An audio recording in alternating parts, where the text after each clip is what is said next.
You clicked on this video because you're probably wondering which is better between Openphone and Google Voice. And that's what I'm going to go over in this video, why we decided to go with Openphone almost 2 years ago. I'm going to talk about things that I love about Openphone, things that I think could be better about Openphone, and things that I think they have drastically improved over the last year, 1 to 2 years that we've been using Openphone. But we're going to also go over critical features that I feel like Google Voice is missing out on just because Google is simply stubborn and they want to hog up all of your data, all of your customers' data, and not work with any other companies at the end of the day. So the very first thing that I liked automatically about Openphone is the ease of use of this platform, both the app as well as the desktop platform. Of course, we're on the desktop platform right now. It's very easy to access everything, your analytics, your different phone numbers, if you have more team members, and you can actually, if you have obviously authority over the entire account, you can click into each individual team member. And I really like diving into these analytics. You can look at today's numbers, you can look at yesterday's numbers, you can go back as far as you want, customize it, do a year to date. And if we scroll down a little bit, you can even dive into this a little bit further. So if you're thinking about maybe changing phone call hours, or you're looking at hiring maybe even a call center, like an outflow center or something like that, you could see, okay, when are we getting the most phone calls? When are we getting our most text messages? And say it's just your duty at the end of the day to report this data in terms of missed calls, messages, whatever the case may be, average time on calls. You can export it very easily to a CSV file and then report that or send that over to whoever you may need to send it to. And then if we go over to the settings, you can see it's very easy. Like I said, say you want to port an existing number, it's very easy to do so. They'll walk you through it. Their customer support is very good. As a matter of fact, the help and support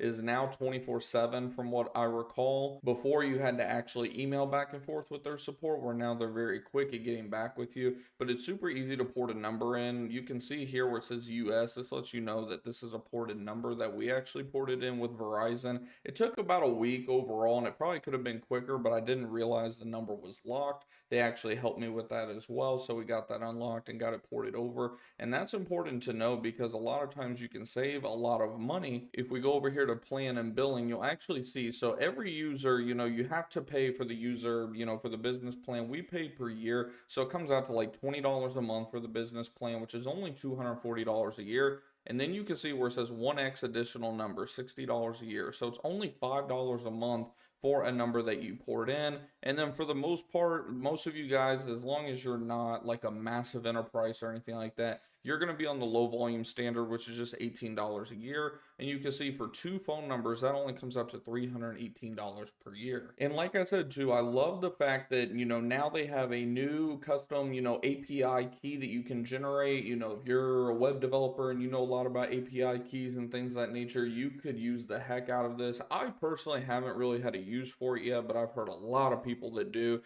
Similar to webhooks, but not exactly the same. Again, if you're a developer, you probably know a lot more about this, but again, that's something that Google just does not have to offer. So what we do, for example, is we use Zapier or Zapier, however you want to pronounce it, and we connect all of our CRM along with our VoIP all together.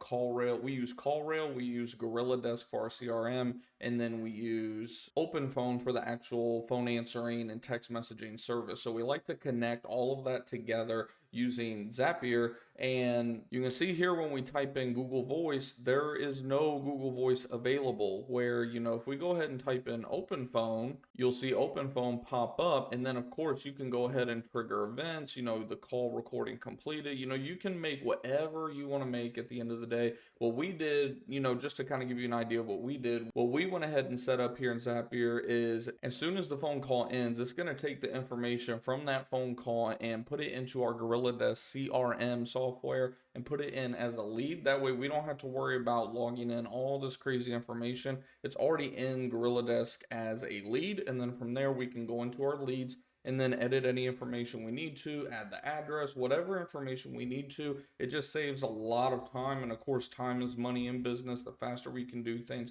the faster we're going to get results, and makes follow-up a lot easier too, because let's be real, when we have a lead that may not be so warm, when we're having to input everything manually, we're way more likely to say, forget that lead, right? But if it's already in our CRM as a lead, even if it's a super cold lead, if we have some spare time, we might just go through that list and start calling or texting people like, hey, I know we talked briefly about this and that. whatever that conversation may be, right? Where again, Google Voice, you're limited to pretty much integrations within Google itself. So that is very important if you are looking to actually grow your business and expand your business at a rapid pace, in my opinion. In terms of cost overall, I wanted to get it pulled up on the Google Voice side of things just so you all could kind of see. So for most people, you're going to want that standard plan. So, I mean, in terms of pricing, it's virtually the same. Now, you do also have to have Google Workspace. So that's going to add somewhere around $6 a month. Now, I don't know for a fact if you have the $6 on top of your 20. If so, then of course that's going to make it around $26 a month. But either way, at the minimum, I would suggest probably going with that $20 a month plan. Now, if you're just a one-man show and you're going to be a one-man show for pretty much ever, and you just want another, business cell phone number without having to get a whole new plan, then by all means, Google Voice is probably the option for you just because it is so cheap. But in my opinion, you get what you pay for at the end of the day. I use Google Voice very, very briefly. I had a lot of interruptions with it, unfortunately. And at first I thought maybe it's just, because it relies on your internet service and things of that nature. But when I tried out Openphone, I've had virtually no issues. Now, of course, if I'm in a low service area, just like anything else, like we're going to have issues, right? But for the most part, I haven't really experienced any issues with Openphone whatsoever. I've used it on my iPad, I've used it on my desktop, I use it on my cell phone pretty much on a daily basis out in the field, and I haven't had those issues whatsoever like we had with Google Voice. And like I said, I used Google Voice for maybe a day or two, and it was just unbearable for me. Now, to be fair, this was almost 2 years ago now. Who knows? The platform may have improved since then, but it's just one of those things. Like I said, in my opinion, you definitely get what you pay for. And you guys know I've been beating the drum on Openphone for well over a year now, and I just love that the platform, it's similar to Gorilla Disc, a small company that just started up recently, and they're continuing to strive to make the platform just better and better. One other thing, speaking of the customer service, one thing that I read about customer service is that it's very hard to get a hold of people. Whenever I was just looking at, pros and cons of Google Voice just simply online, one of the main things that popped up was limited customer support. And when I looked into that, a lot of people were saying like it's almost impossible to get in touch with a human. I don't like that. Like if we're having a legit issue, something like, we're having a call forwarding issue, or our account for some reason is being suspended due to spam activity, like something serious, I don't want to have to deal with jumping through hoops to talk to somebody. And that's what I loved about Openphone. Like I said, even in the early days, you would still email with somebody relatively quickly. Sure, it may have taken a few business days to kind of get everything sorted out because, you send the email and then they send the email, you're playing email tag.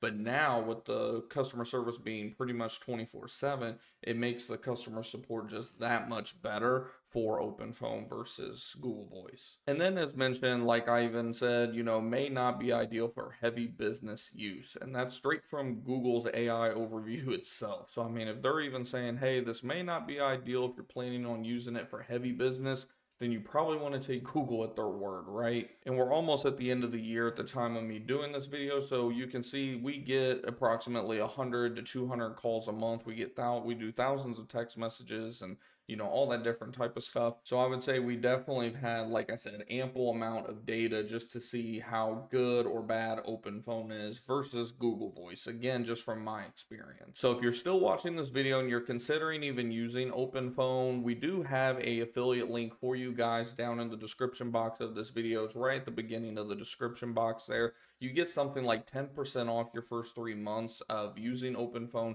if you use that affiliate code down there. It's going to give you the best price available. And that's the beauty of Openphone as well. There's no contracts or anything like that. So say you try it for a month or two or whatever the case may be and it's just not for you, then you don't have to keep it at the end of the day. Now, of course, if you pay for the year up front like I do, because I'm all about saving the most money, you get something like what comes out to like a month for free or something like that. If you pay for the year up front, then of course you're kind of locked in for a year. I don't know about you guys, but I'm all about saving money. And if I can get like a month for free by paying for the year, then that's what I'm going to do. And I did that from day one just because I looked into the platform for many, many hours before committing to it.